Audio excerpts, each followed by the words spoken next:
crafts ideas to get your fingers busy during this lockdown period. Hope you're all doing well and keeping safe out there, and the future looks a little bit brighter. I know we're in another 9-week lockdown, but we'll get there and hopefully at the other side of it for summer. Okay, what I've done is I have rooted around and collected my broken jewellery, my buttons, my trusty glue gun, and I've taken my winter-autumn wreath off the front door and I've turned it into a spring one. And I'm really pleased with it. I think it looks really cute. And all I've done is I've wrapped, took off all the other ones, obviously all the old wintry type things, and basically had some old wool lying around and I completely covered it, which was really therapeutic. It took ages, but it was lovely. I really enjoyed it. And then I covered it and covered it again with this white wool, which has different colours kind of flickered through it, which I thought was really nice.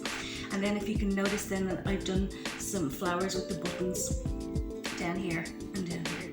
I coloured in this guy. You can use nail polish, you can use whatever you want, whatever's at hand. It doesn't need to be expensive. You just want to make something pretty to hang on your front door and welcome the spring. And I'm already excited about this because I have some Easter ideas for it too. So.